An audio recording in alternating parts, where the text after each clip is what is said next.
Tuhan adalah terang dan keselamatanku. Pada siapa ku harus takut? Tuhan adalah benteng di dalam hidupku. Pada siapa aku harus gentar? Satu hal telah ku pinta kepada Tuhan, itulah yang ku ingini, diam di rumah Tuhan seumur hidup, menyaksikan kemurahan Tuhan, menikmati baik kudusnya, lindungi ku dalam pondoknya. Saat bahaya menghampiriku, di kemahnya Dia sembunyikanku, angkat dan tegakkanku, mengatasi musuhku.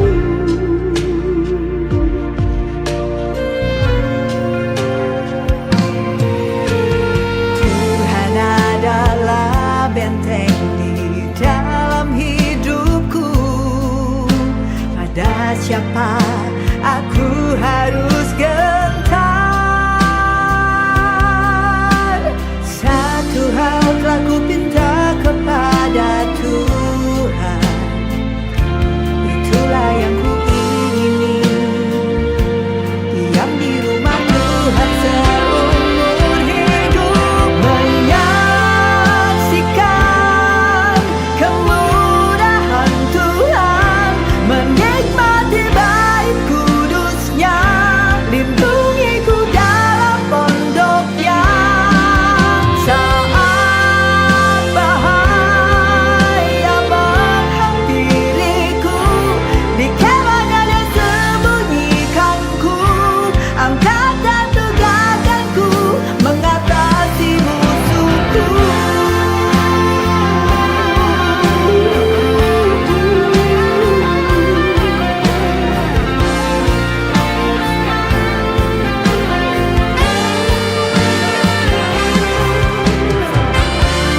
Tuhanlah terang dan perlindunganku,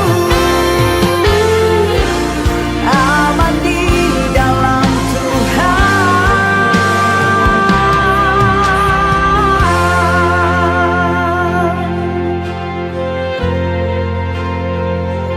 Di kemahnya Dia sembunyikanku, angkat dan tegakkanku, mengatasi musuhku.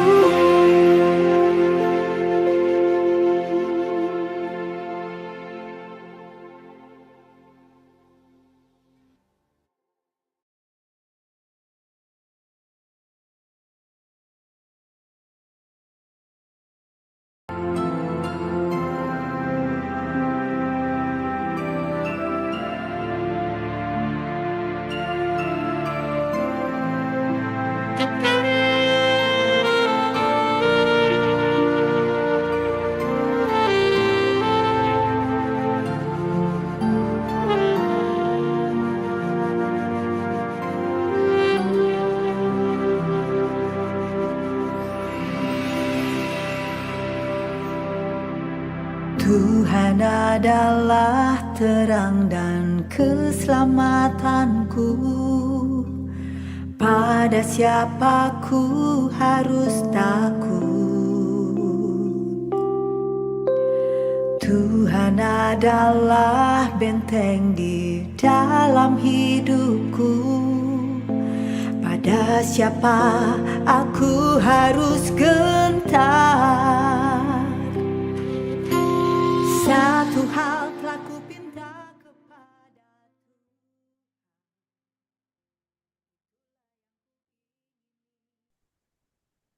Sebentar, supaya saya bisa melihat. Ya, yang ngumpul sudah. Recording in progress.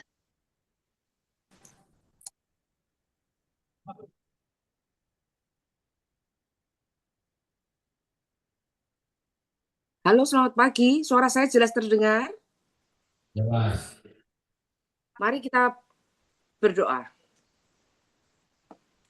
Kita fokuskan diri kita, pikiran, roh, jiwa, dan tubuh kita untuk menyembah Tuhan.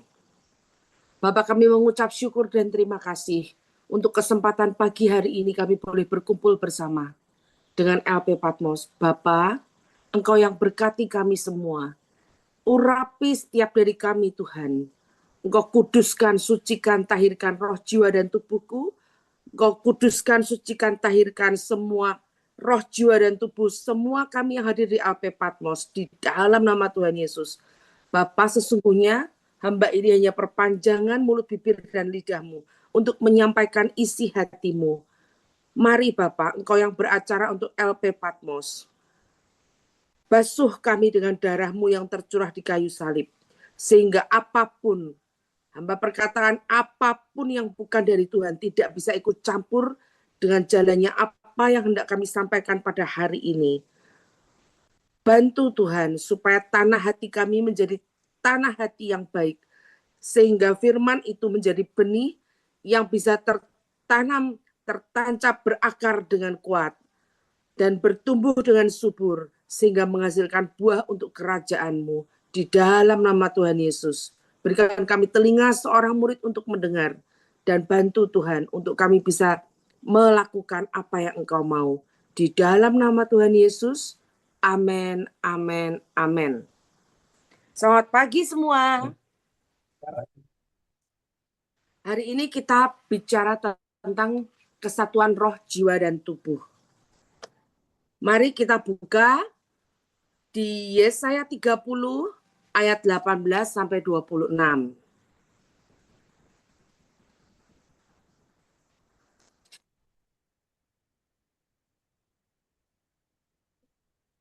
Semua dari kita sudah tahu tentang roh, jiwa, dan tubuh. Tetapi kenapa kita perlu belajar tentang kesatuan roh, jiwa, dan tubuh?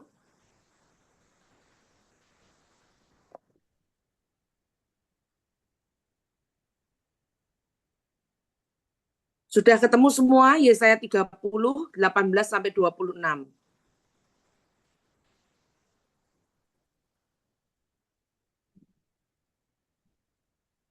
Kalau sudah ketemu semua, saya dikasih tahu, angkat tangan. Sudah ketemu semua? Oke, kita baca. 1, 2, 3. Janji keselamatan bagi Sion. Sebab Tuhan menanti-nantikan saatnya, hendak menunjukkan kasih-Nya kepada kamu.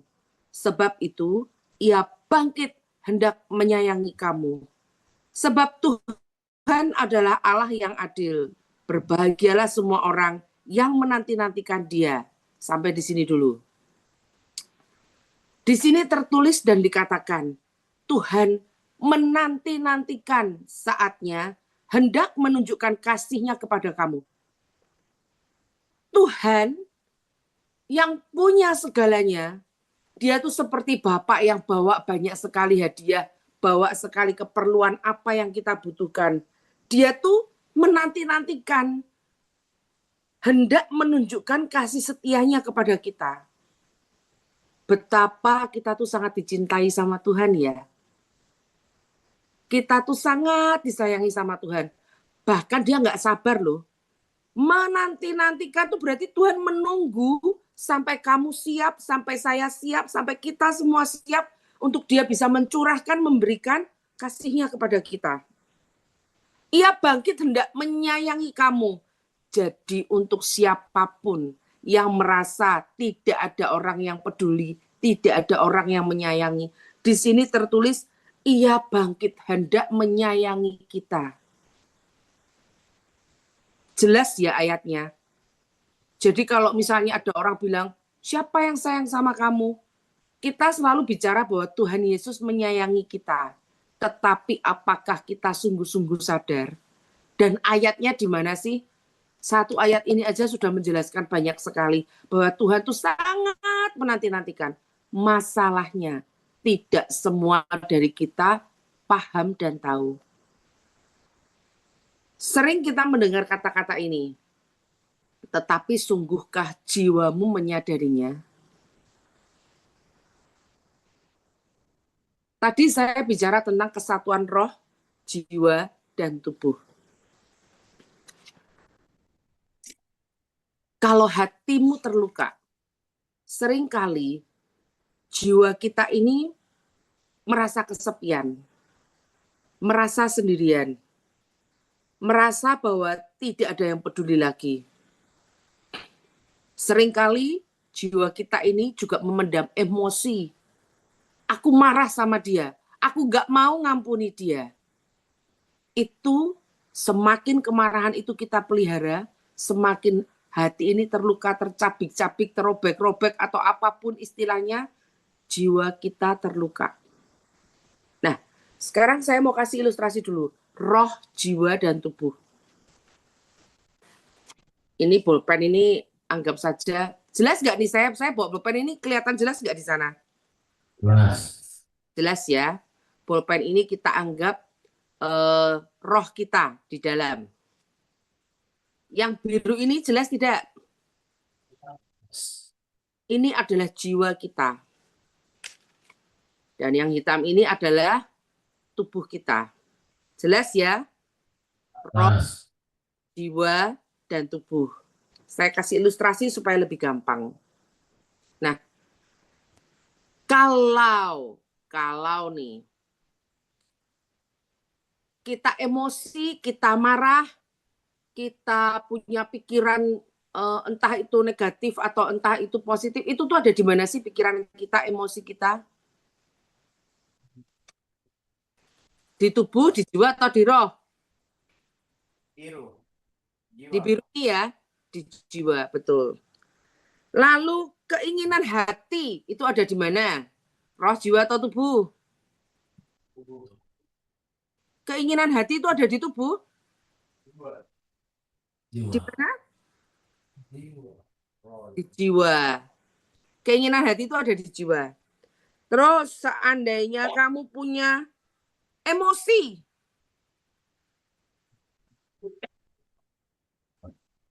emosi Jiwa. di jiwa juga. Mereka bertiga ini bukankah satu kesatuan? Sebentar, ini jelas nggak sih? Kadang jelas, kadang nggak. Nah, di sini lebih jelas ya. Mereka bertiga ini kan satu kesatuan, betul ya? Betul. Tubuh, jiwa, dan roh.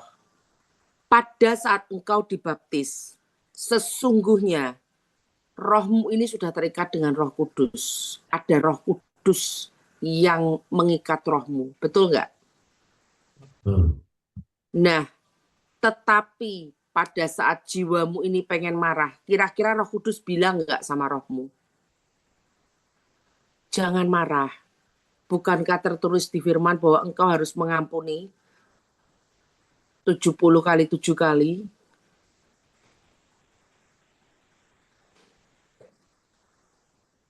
Kalau engkau sering marah, engkau sering emosi, apa yang ada dalam pikiranmu ini akan mempengaruhi tubuhmu. Engkau jadi mudah sakit, tubuhmu jadi nggak karu-karuan. Kalau engkau, apa yang kau isi di jiwamu ini akan berpengaruh di tubuhmu. Sampai sini jelas ya? Apa yang kau isi di jiwamu akan berpengaruh ke tubuhmu. Kalau jiwamu terus kau isi firman, firman, firman, maka roh akan menyatu dengan, yang ini tadi. Roh akan menyatu dengan jiwa dan mempengaruhi tubuh. Betul? Betul. Pada mulanya adalah firman. Firman itu bersama-sama dengan Allah, firman itu adalah Allah. Satu kesatuan ini, dua dan satu menang yang mana? Menang yang dua kan? Otomatis akan mempengaruhi tubuhmu. Apa yang kau ucapkan di dimensi alam roh itu akan menjadi nyata dan kau dapatkan secara fisik di tubuhmu. Engkau memperkatakan kesehatan, maka engkau akan memperoleh kesehatan. Ucapkan saja firman tentang kesehatan. Engkau memperkatakan berkat, maka yang datang secara fisik ke tubuhmu adalah berkat. pintunya di mana? Pintunya adalah di mulut kita. Apa yang engkau katakan, itu yang akan terjadi. Setiap perkataan sia-sia yang engkau katakan pun, itu akan harus engkau pertanggungjawabkan kelak di kemudian hari. Ada juga firman, apa yang kau tabur akan kau tuai. Betul ya? Jadi pintunya di mana? Mulut. Sekarang kita mengatakan tentang kesatuan roh, tubuh, dan jiwa.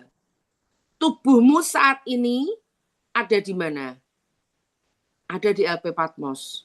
Pikiranmu kemana? Ada yang pikirannya ke rumah. Ada yang pikirannya, aduh habis ini nanti siang aku makan apa? Malam nanti makan apa? Aduh habis ini aku harus mengerjakan ini dan itu. Kalau engkau tidak mempersatukan roh, tubuh, dan jiwamu untuk mengharapkan sesuatu terjadi, itu lebih susah. Akan lebih gampang kalau engkau bisa menyatukan roh, tubuh, dan jiwamu. Kan ada orang kenapa kalau dia berdoa, doanya sangat cepat dijawab. Yang si B kenapa kalau dia berdoa sampai lama sekali menunggu jawaban doa yang tidak kunjung datang. Itu sering terjadi kan ya? Kalian paham nggak sampai di sini dulu? Kesatuan roh, tubuh, dan jiwa. Sepertinya saya ngomong ini kayaknya sudah paham belum? Sudah. Oke. Nah, saat orang menerima Tuhan Yesus sebagai Tuhan dan Juru Selamat, dia dibaptis, rohnya dikunci oleh Roh Kudus. Seharusnya tidak ada satu kuasa jahat pun yang bisa menyentuhnya. Itu kenapa dibilang kalau orang Kristen tidak bisa disantet, tidak bisa dikasih guna-guna, tenung sihir atau apapun itu. Karena apa? Saat dia dibaptis, rohnya sudah dikunci oleh Roh Kudus. Nah, tetapi seringkali dalam perjalanan hidup, kita itu bermasalah di jiwa.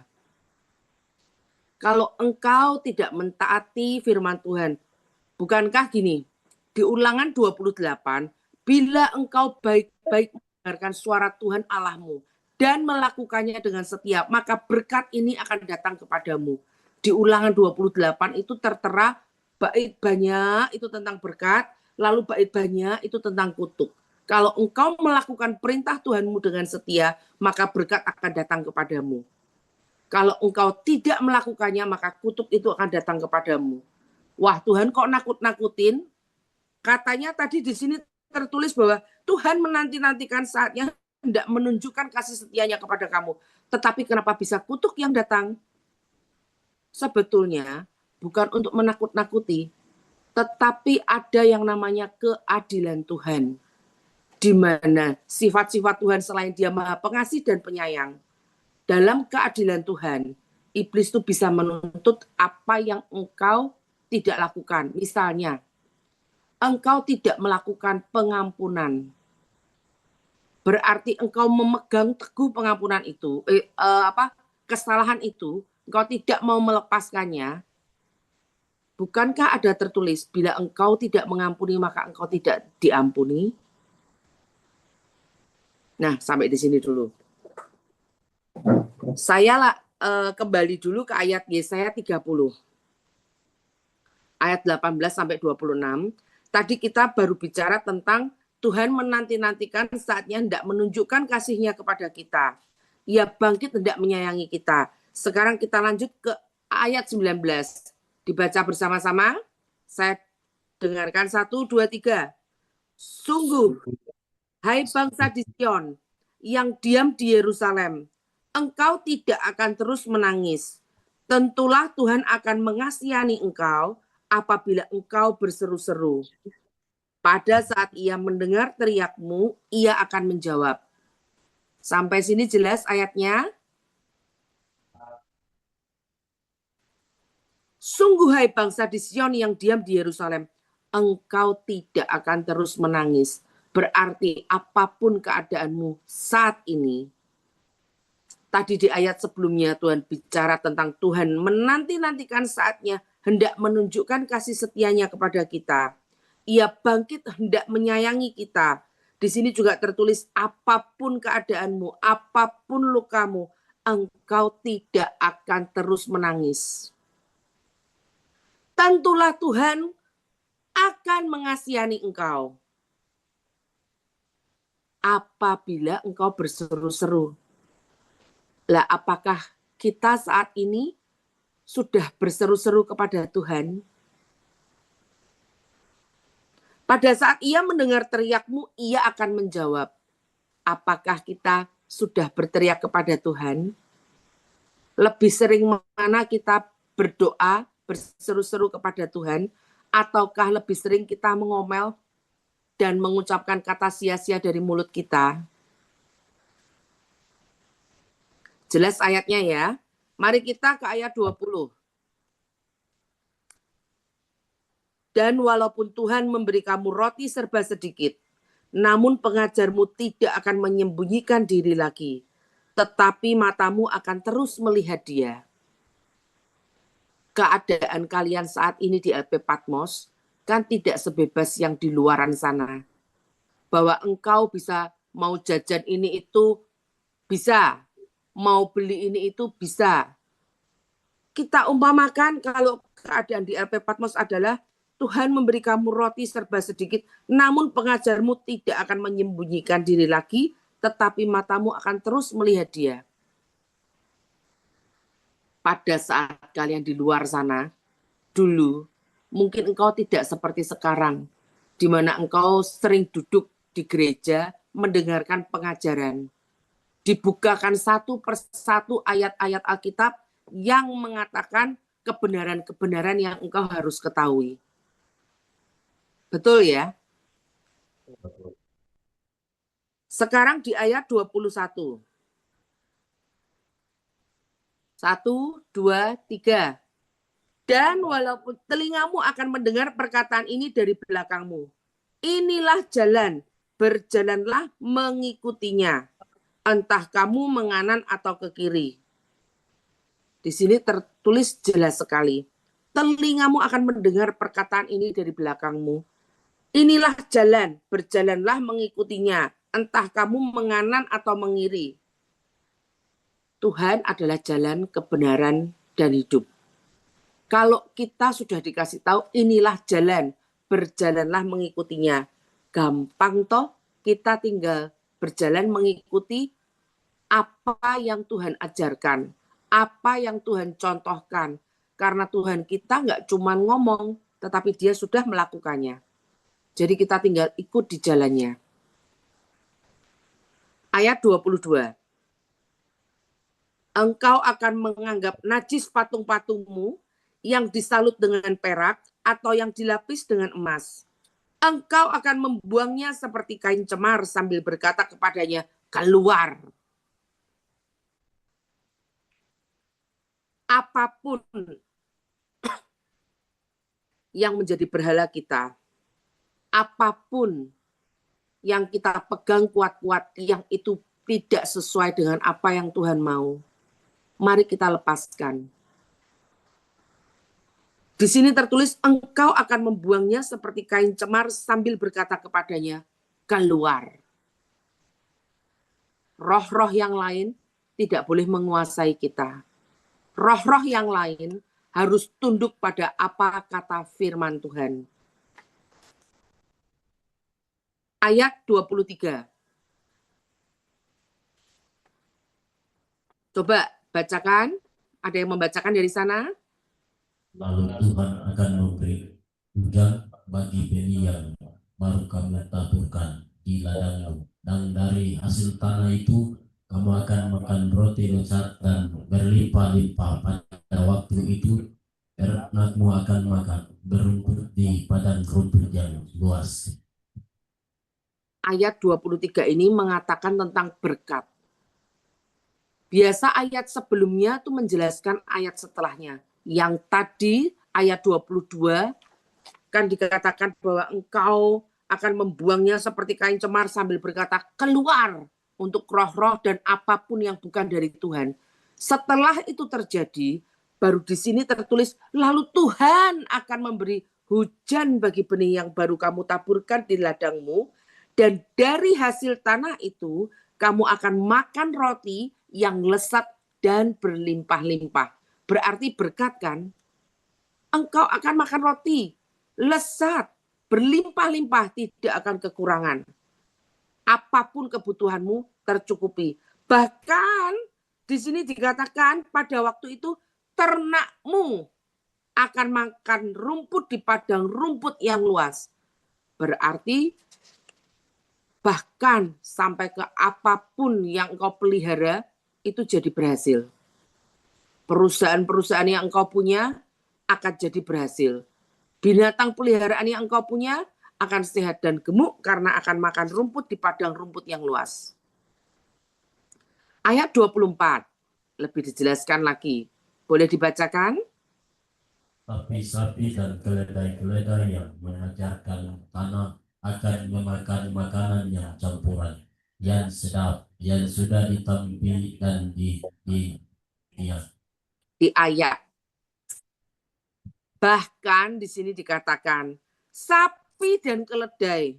Itu berarti kan ternak, hewan ternakmu tadi yang makan rumput di padang rumput yang luas tadi itu. Di sini dikatakan sapi-sapi, keledai-keledai yang mengerjakan tanah akan memakan makanan campuran yang sedap. Kalau sampai ternaknya saja makan makanan campuran yang sedap, yang sudah ditampi dan diayak, apalagi engkau sebagai tuannya. Bukankah pasti makananmu akan jauh lebih bagus, lebih baik, lebih enak daripada makanan ternakmu? Jelas sekali kan? Seperti ayat yang pertama tadi bahwa Tuhan menanti-nantikan hendak memberikan kasih setianya kepada kita, kasih sayangnya kepada kita, hendak memberkati kita. Dari tadi kan kita baca tentang Tuhan tuh pengen memberikan sesuatu yang baik kepada kita. Ayat 25, boleh dibacakan? dari setiap yang tinggi dan dari setiap bukit yang menjulang akan memancarkan sungai-sungai pada hari pembunuhan yang besar apabila menara-menara runtuh. Dari setiap gunung yang tinggi, dari setiap bukit yang menjulang, akan memancar sungai-sungai pada hari pembunuhan yang besar apabila menara-menara runtuh. Semua apapun yang bukan dari Tuhan harus diruntuhkan. Engkau harus meninggikan Tuhan, membesarkan Tuhan, dan kita, keinginan kita, ego kita, daging kita harus semakin kecil, harus semakin tidak ada lagi. Tuhan mati di kayu salib untuk menebus dosa kita. Tugas kita apa? Potong daging kita, bunuh daging kita untuk memikul salib. Kalau ada orang bilang istilahnya memikul salib, untuk mengikuti jalan-jalan Tuhan. Dagingmu pengen apa? Dagingmu pengen marah, tubuhmu pengen jotosi itu orang gitu kan, pukulin itu orang. Tetapi engkau harus ikut firman Tuhan, ampuni dia.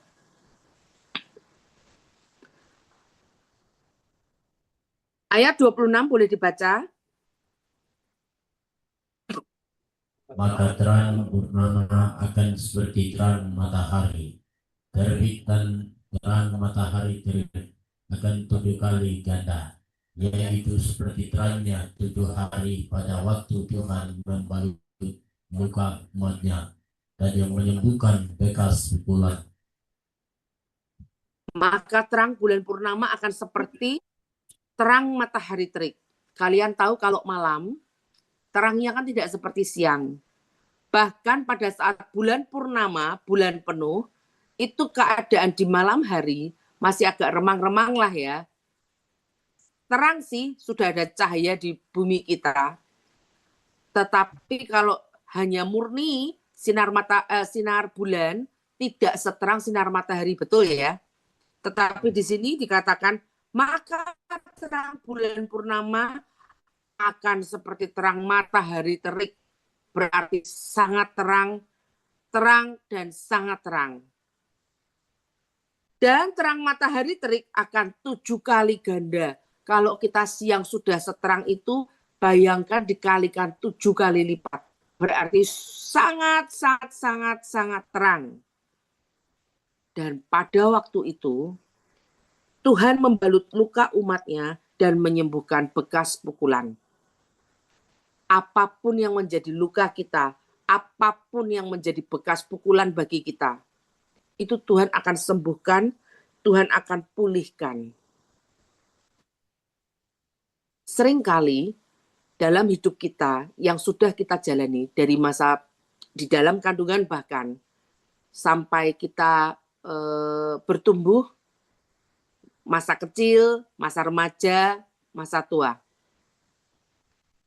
Apapun yang kita jalani dari hari ke hari itu seringkali menggoreskan sakit dan luka, menimbulkan trauma yang ada di jiwamu. Seringkali kita bahkan tidak sadar. Ada yang namanya luka batin. Jiwa ini kan masalahnya macam-macam ya. Ada yang trauma dari dulu dipukulin oleh papinya, misalnya seperti itu. Maka dia jadi sulit percaya sama pria.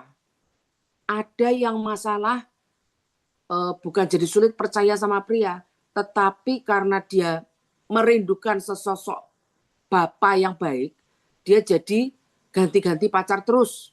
Itu juga ada. Nah, ada yang tidak pernah merasa puas mencari keinginan sendiri, sehingga engkau akhirnya larinya ke narkoba. Itu hanya pelampiasan sesaat.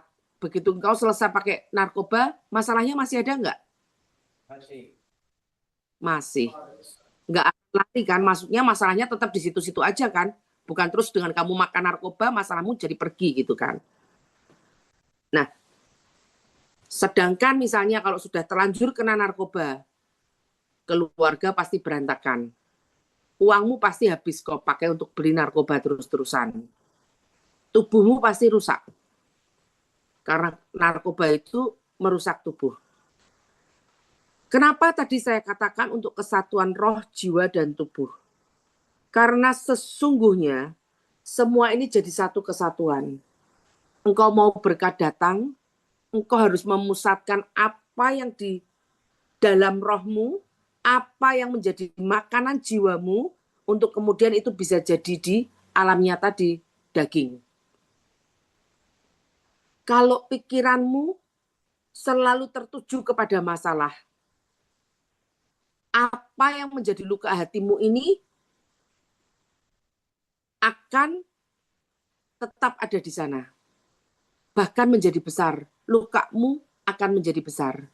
Kalau ada hati yang terluka, harus disembuhkan, bukan? Halo? Nah, kalau hatimu terluka, itu yang harus disembuhkan. Karena pada saat engkau membuat itu bertambah besar, maka lukamu akan bertambah besar. Jadi ceritanya nih, gini. Engkau punya masalah dengan temanmu. Lalu engkau tidak mau melepaskan masalah itu dan engkau menyimpan dendam dan sakit hati kepada temanmu. Anggap kata gini deh. Kita anggap si Budi gitu ya. Budi ini hari ini bikin masalah sama Iwan gitu ya. Budi bikin masalah dengan Iwan. Iwan sakit hati, betul nggak? Nah, pada saat Iwan sakit hati, yang dia ingat adalah kejadian pada saat Budi menyakiti dia, betul? Setelah itu waktu berlalu. Waktu itu kan jalan terus ya. Sampai 3 tahun ke depan, Iwan masih menyimpan sakit hati kepada Budi. Ya. Sedangkan mungkin pada tahun pertama atau tahun kedua setelah Budi menyakiti Iwan, dia bertobat. Yang terus kau pegang, yang terus kau simpan adalah masalahnya dengan Budi 3 tahun yang lalu. Sedangkan Budi 3 tahun setelah masalah itu berlalu, dia masih ingat nggak urusan dengan Iwan?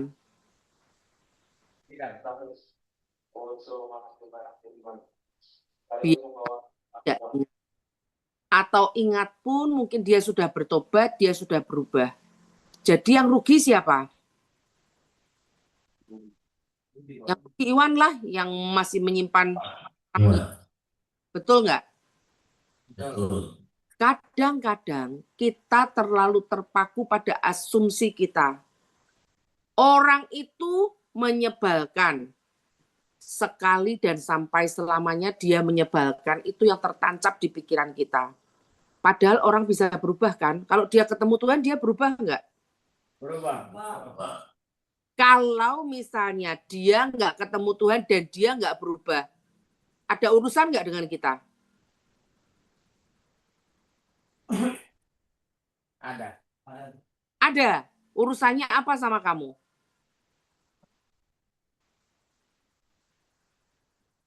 Menyelamatkan. Kok menyelamatkan? Enggak dong. Jadi gini, kalau kamu mau menyelamatkan orang, kamunya sendiri sudah harus selamat dulu belum?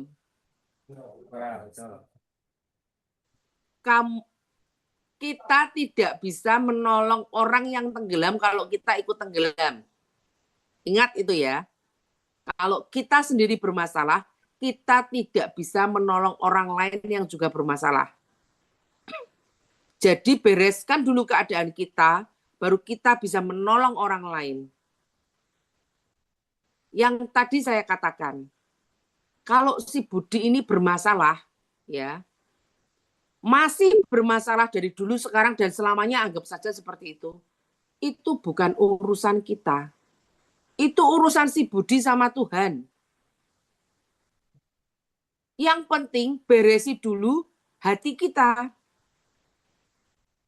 Baru kalau kamu sudah beres, kalau kamu digerakkan untuk menolong Budi, kamu bisa tolong dia. Tetapi kalau kamu sendiri masih luka, kamu masih sakit, kamu tidak bisa menolong siapa-siapa. Bahkan dirimu sendiri pun tidak bisa kamu tolong. Kalau di pesawat ada keadaan darurat, yang pertama harus pakai oksigen siapa?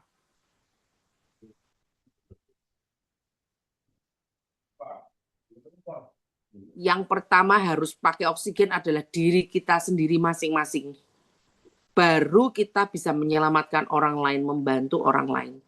Prinsipnya sama, yang harus diselamatkan pertama adalah diri sendiri untuk kita bisa menolong orang lain. Kalau kamu masih sakit hati, kamu masih marah, kamu tidak bisa menolong siapapun. Nah, sekarang di luar masalah ini, tadi saya katakan bahwa Tuhan hendak menanti-nantikan saatnya untuk menyayangi kita. Betul ya? Tuhan sudah nggak sabar untuk mengasihi kita. Bahkan Tuhan memberikan berkat sampai ke hewan peliharaan kita, ternak kita, itu semuanya diberikan makanan yang terbaik. Apalagi kita. Tuhan menanti-nantikan hendak menyayangi kita, memberkati kita, dan lain sebagainya. Syaratnya untuk berkat ini bisa datang kepada kita dan kita ambil adalah kita sepakatkan dulu nih, roh, tubuh, dan jiwa kita harus jadi satu kesatuan dulu. Kamu fokus dan sepakat dengan kerajaan surga. Gimana caranya? Firman ngomong apa? Kita sepakat saja sama firman. Kita bisa berdoa, Tuhan, bukankah tertulis Tuhan, bahwa Engkau tuh hendak menanti-nantikan saat hendak menunjukkan kasih setianya kepadaku. Tuhan, bukankah Engkau bangkit hendak menyayangi aku, Tuhan? Aku mau. Engkau ucapkan saja firman-Nya. Segampang itu, semudah itu, tinggal kamu mau sinkron enggak roh, tubuh, dan jiwamu. Gimana caranya menyelaraskan? Apakah engkau sudah selaras dengan firman? Siapa yang dahulu pernah pergi ke dukun? Pernah pergi ke paranormal untuk meramal-ramal? Mau itu garis tangan, garis kaki, atau garis apapun itu. Siapa yang masih punya pegangan jimat-jimat? Siapa masih punya pegangan ilmu dalam atau apapun itu? Siapa yang masih punya ilmu kebal atau apapun itu? Pernah berguru pada si A, B, C, atau pernah pergi ke suatu tempat untuk mencari pesugihan, dalam artian mencari untuk kekayaan? Siapa yang pernah melakukan ritual-ritual itu? Jiwamu ini tidak bisa sinkron dengan rohmu karena terikat. Jadi ada akses untuk roh-roh lain selain Roh Kudus yang dari Tuhan Yesus untuk masuk dan mengikat engkau dengan perjanjian yang sudah engkau buat. Maka engkau akan sangat sulit menerima janji-janji yang Tuhan sudah katakan ini. Apakah masih ada di antara kalian yang masih belum dilepaskan? Kalau ada, nanti kita berdoa sama-sama, ucapkan dari mulut, bibir, dan lidahmu sendiri, supaya itu terlepas. Ada atau tidak?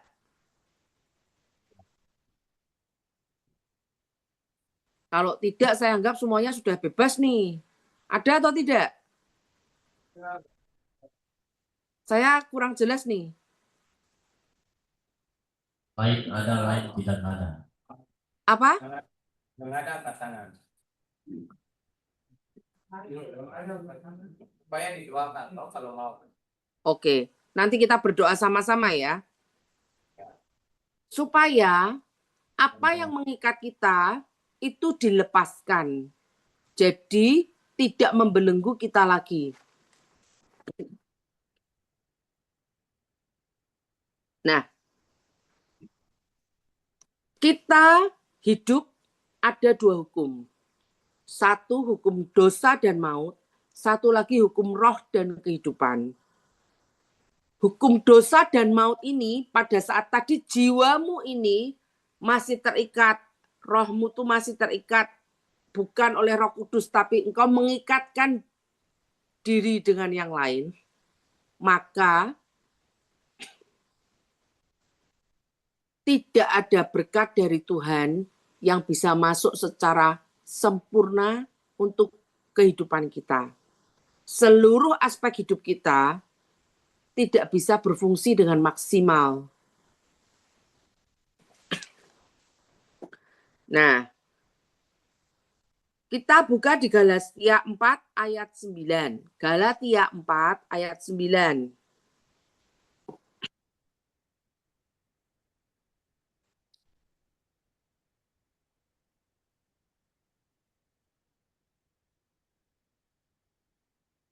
Sudah ketemu semua? Yuk, mari kita baca. Boleh dibacakan? Tetapi sekarang sesudah kamu mengenal Allah, atau lebih baik sesudah kamu di dekat Allah, bagikan kamu berbalik-balik dalam roh dunia yang lemah dan miskin, dan kamu mau mulai memperkembangkan diri lagi kepadanya. Tetapi sekarang sesudah kamu mengenal Allah. Mengenal Allah itu baik ya. Atau lebih baik lagi, sesudah kamu dikenal Allah. Kamu mengenal Allah, Allah mengenal kamu tidak. Kan ada tuh, sesudah Tuhan aku sudah melakukan A, B, C, D, E, mengusir setan dan lain-lain. Jawaban Tuhan apa? Enyah kau dari hadapanku. Sebetulnya itu bicara tentang apa? Ketaatan. Disuruh Tuhan enggak? Gitu kan ya. Bagaimanakah kamu berbalik lagi kepada roh-roh dunia yang lemah dan miskin dan mau mulai memperhambakan diri lagi kepadanya? Ada yang namanya roh kepahitan, ada yang namanya roh dusta, ada yang namanya roh macam-macam, banyak sekali. Roh tenung lah, apapun. Itu kalau kita masih dikuasai roh-roh tersebut, berarti kita memperhambakan diri lagi kepadanya. Saya pahit, sakit hati, tidak mau lepas, lah itu salah di mata Tuhan. Jadi Roh Kudus tidak bisa bekerja sepenuhnya di dalam kehidupanmu. Nah,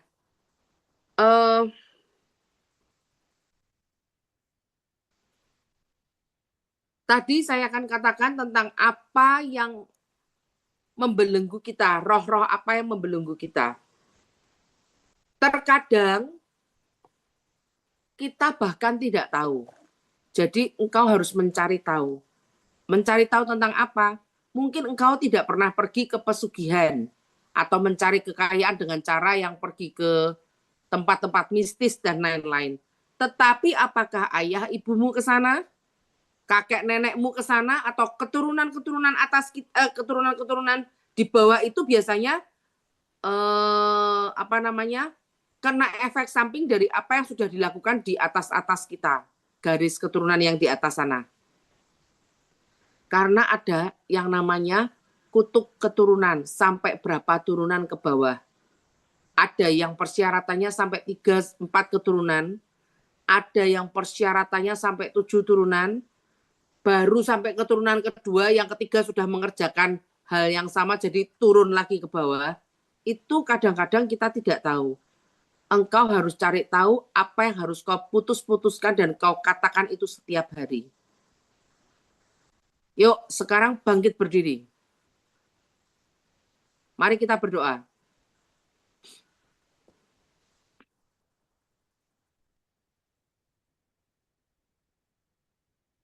Ikuti doa saya dan ucapkan dengan lantang, kau deklarasikan, kau katakan dengan sungguh-sungguh, roh, jiwa, dan tubuhmu benar-benar menyadarinya, dan engkau memperkatakan ini dengan kesadaran penuh.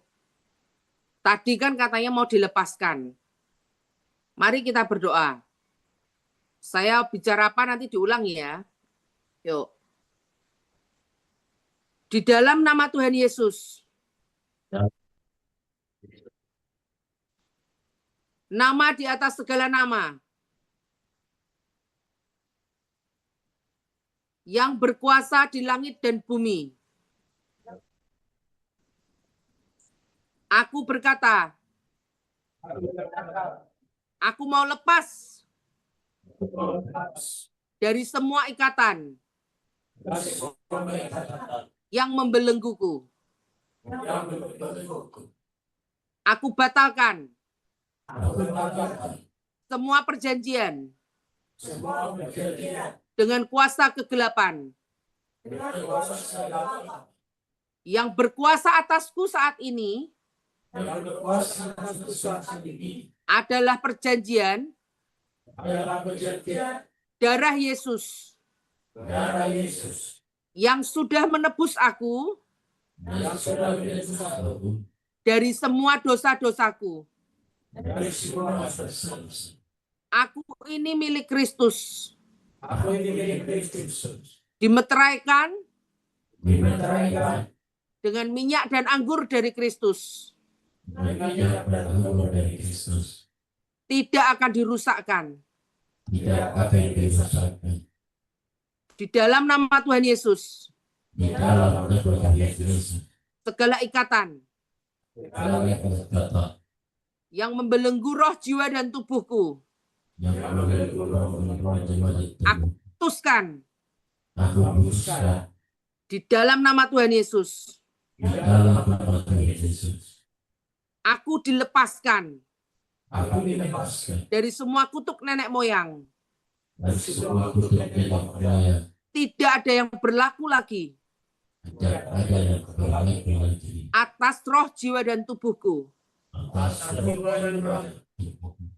Di dalam nama Tuhan Yesus. Aku tolak semua mantra semua mantra, guna-guna, guna-guna, tenung, tenung, sihir, sihir, tidak bisa berkuasa atas roh, tubuh, dan jiwaku. tidak berkuasa atas roh jiwaku, Roh, tubuh, dan jiwaku roh tubuh dan jiwaku, terpelihara sempurna terpelihara di dalam Yesus Kristus Tuhan. di dalam Yesus Kristus Tuhan. Di dalam nama Tuhan Yesus. Di dalam nama Tuhan Yesus.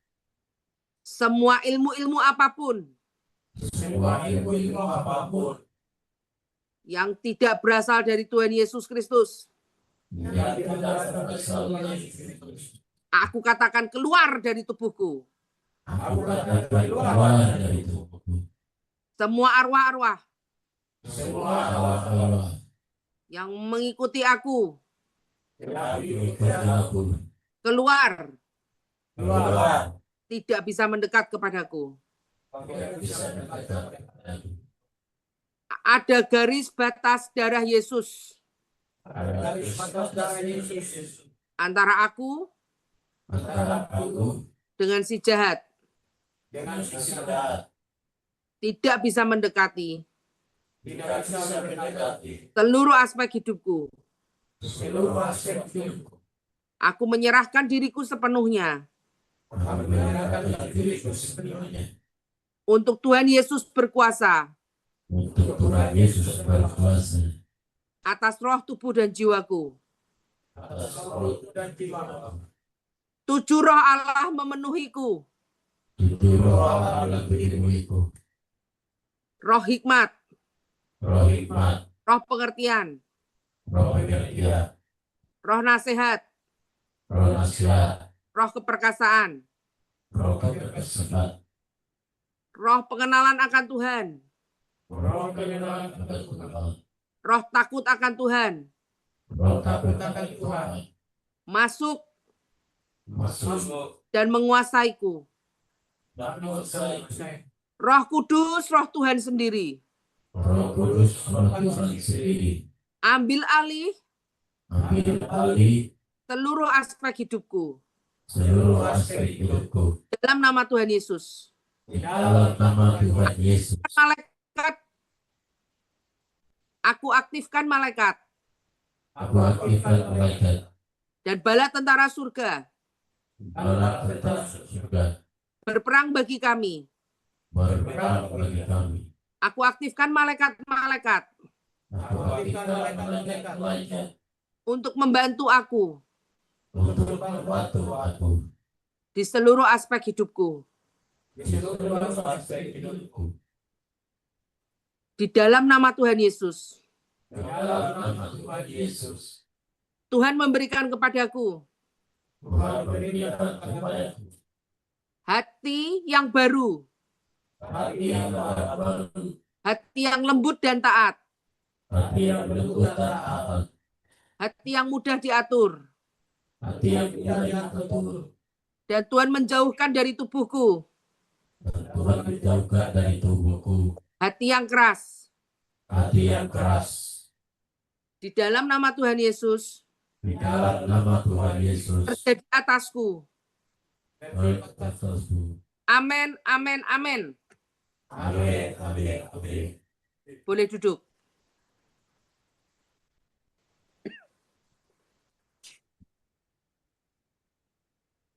Sekarang kita bicara tentang tanah hati. Matius 13 ayat 19 sampai 23. Kita buka di Matius 13 19 sampai 23.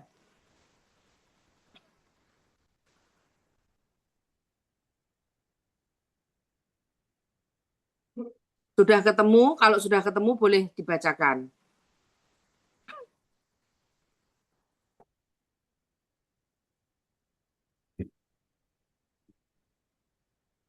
Kepada setiap orang yang mendengar firman tentang kerajaan sorga, tetapi tidak mengertinya. datanglah si jahat dan merampas yang ditaburkan dalam hati orang itu. Itulah benih yang ditaburkan di pinggir jalan. 20. Yang ditaburkan Benih yang ditaburkan di tanah yang berbatu-batu ialah orang yang mendengarkan firman itu dan segera menerimanya dengan gembira. 21.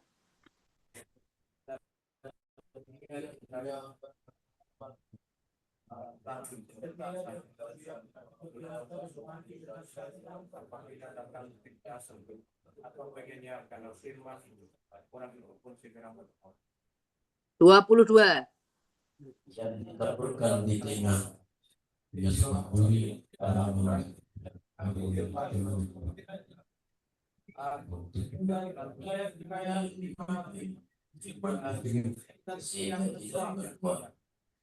Dua puluh tiga. yang ditaburkan di tanah yang baik ialah orang yang mendengar firman itu dan mengerti dan mengerti itu mulai bahwa ada yang 100 kali lipat, ada yang 60 kali lipat, ada yang 30 kali lipat. Saya ulang lagi di Matius 13 ayat 19 sampai 23. Kepada setiap orang yang mendengar firman tentang kerajaan surga. Jadi firman apapun yang kami hamba-hamba Tuhan ataupun engkau sendiri baca, itu firman tentang kerajaan surga ya. Tetapi tidak mengerti, datanglah si jahat yang merampas, yang ditaburkan dalam hati orang itu, itulah benih yang ditaburkan di pinggir jalan. Jadi ada 4 macam tanah hati. Yang pertama, untuk gampangnya ya, menghafal. Yang pertama adalah tanah hati pinggir jalan. Ya, satu nih tanah hati pinggir jalan. Benih yang ditaburkan di tanah yang berbatu-batu, ialah orang yang mendengar firman itu dan segera menerimanya dengan gembira.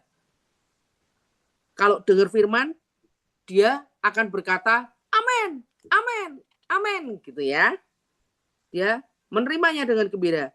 Tetapi ia tidak berakar dan tahan sebentar saja.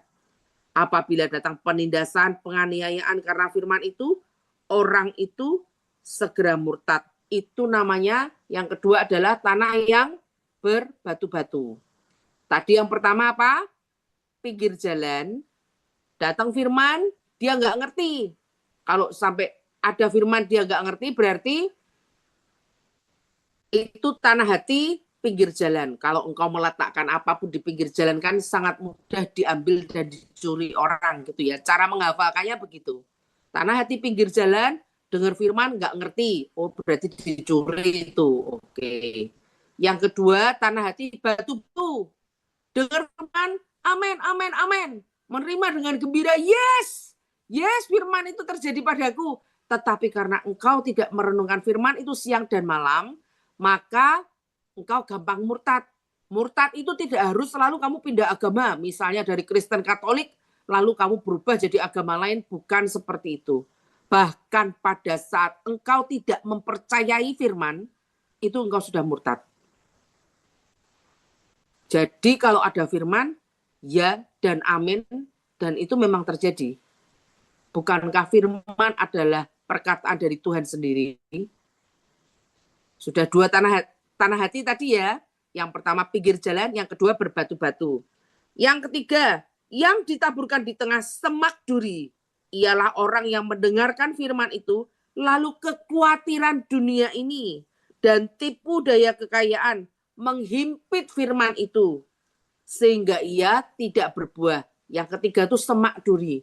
Engkau bayangkan kalau ada semak duri, berarti ada apapun yang tumbuh di tengah-tengahnya itu kan akan terhimpit oleh semak dan duri.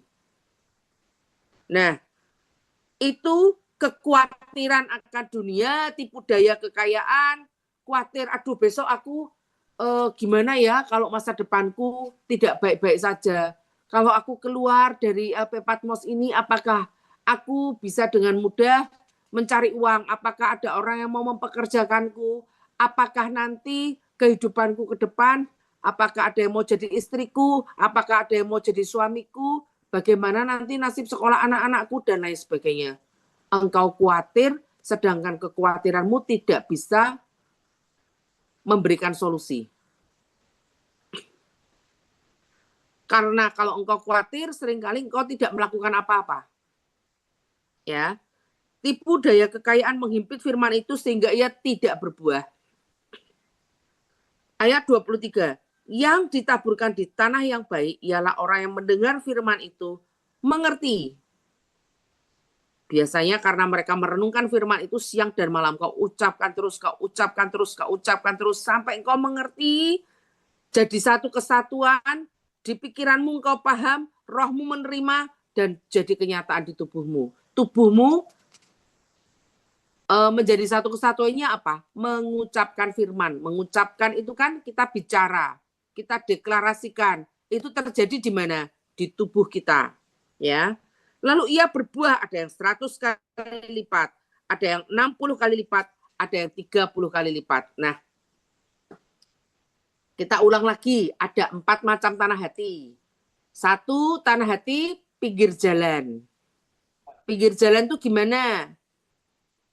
Dengar firman, tidak mengerti. Karena apa? Dicuri sama si jahat. Oke ya, 1. Yang kedua, tanah hati batu-batu. Kalau ada batu di dasarnya, berarti dia tidak bisa berakar dengan dalam, tidak berakar dengan kuat. Maka, kalau ada masalah, ia segera murtad. Nah, yang ketiga, semak duri. Semak duri, himpitan apa sih? Khawatir, tipu daya kekayaan, sampai tadi ke pesugihan lah, cari ke orang peramal-peramal supaya kaya dan lain sebagainya. Nah, itu tipu daya kekayaan, kekhawatiran dunia, menghimpit sehingga ia tidak berbuah. Yang keempat adalah tanah hati yang baik. Dengar firman, ngerti, dia bisa berbuah 100 kali, 60 kali, dan 30 kali. Cara ngeceknya gimana? Tanah hatimu masih yang seperti apa? Apakah ada progres dalam hidupmu? Apakah engkau berbuah? Apakah orang lain kalau melihat dan ketemu dengan kita, itu merasakan berkat dari kita? Atau orang lain tiap ketemu kita, itu merasakan bukan berkat, tapi seolah-olah kena kutuk, wah jangan sampai aku ketemu sama dia. Nah,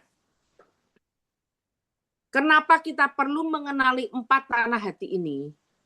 Yang harus kita jalankan adalah tanah hati yang baik, supaya bisa berbuah.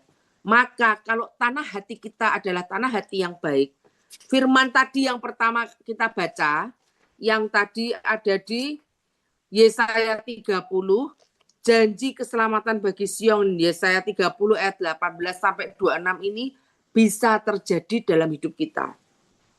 Sebab itu Tuhan menanti-nantikan saatnya, hendak menunjukkan kasih setianya kepada kamu.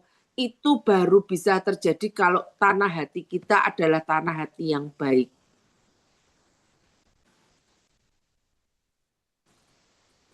Sampai sini mengerti dulu tidak? Mengerti ya? Nah, tadi kita sudah mendeklarasikan untuk apa? Melepaskan semua ikatan-ikatan, baik dari nenek moyang maupun ikatan-ikatan yang engkau buat sendiri.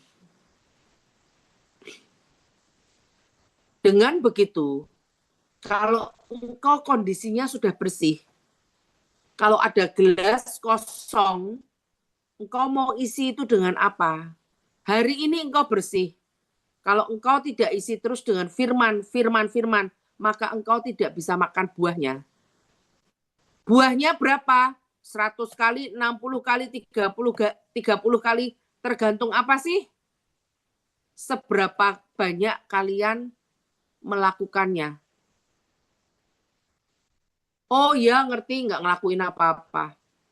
Kalau engkau taat dan setia, kalau terus-menerus engkau mengucapkan dengan mulutmu, maka lebih banyak hal yang terjadi seperti apa ucapanmu. Ada yang bilang ucapan adalah doa. Kalau engkau mengucapkan yang baik jadi yang baik, kalau engkau mengucapkan yang buruk jadi yang buruk. Jadi lebih baik kau ucapkan yang baik dari mulut, bibir, dan lidahmu. Sudah ya, ada jelaskan tadi kenapa bicara tentang 4 tanah hati, supaya kalian cek di mana sih posisi kondisi tanah hatimu saat ini. Lalu saya juga sudah bagikan di Yesaya 30 ayat 18 sampai 26 tentang Tuhan itu menanti-nantikan saatnya hendak menunjukkan kasih setianya kepada kita. Dia bangkit hendak menyayangi kita. Bahwa ada tertulis bahwa aku tidak akan terus menangis karena Tuhan akan mengasihani aku apabila aku berseru-seru kepada Tuhan. Sampai di sini jelas ya. Ini bisa jadi bekal untuk engkau berdoa. Doa yang efektif itu bagaimana? Doa yang efektif adalah kita mengucapkan firman Tuhan.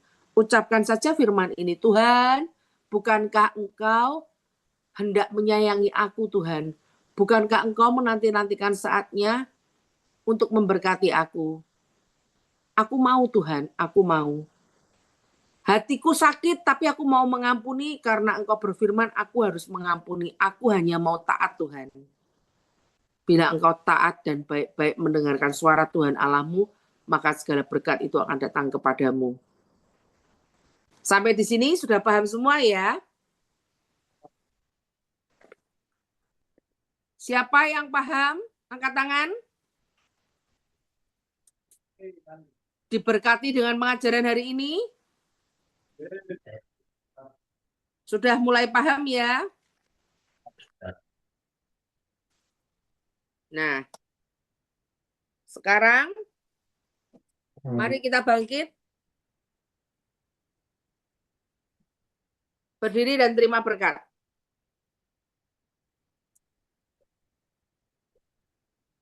Bapa, firman-Mu sudah hamba sampaikan. Tetapi Tuhan, Engkau yang akan bekerja lebih lagi dalam hidup mereka. Supaya mereka bisa diubahkan Tuhan menjadi tepat seperti yang Engkau mau. Tuhan, berikan kami hati yang taat. Berikan kami hati yang sungguh merindu-rindukan Engkau. Betapa kami ingin bersekutu dengan Engkau. Mari Tuhan, hamba selesai bicara, tetapi Engkau tidak selesai untuk mengajari mereka. Berikan kami ini tanah hati yang baik. Berikan kami telinga seorang murid. Supaya kami dapat hidup tepat seperti yang Engkau mau. Tidak berbelok ke kanan atau ke kiri. Di dalam nama Tuhan Yesus. Tuhan memberkati engkau dan melindungi engkau. Tuhan menyinari engkau dengan wajahnya dan memberi engkau kasih karunia. Tuhan menghadapkan wajahnya kepadamu dan memberi engkau damai sejahtera. Di dalam nama Tuhan Yesus, Tuhan akan memberikan kepadamu, bila engkau mendengarkan suara Tuhan Allahmu, diberkatilah engkau di manapun engkau berada di dalam nama Tuhan Yesus. Amin, amin, amin. Selamat pagi, Tuhan Yesus memberkati. Sampai ketemu lagi. Recording stopped.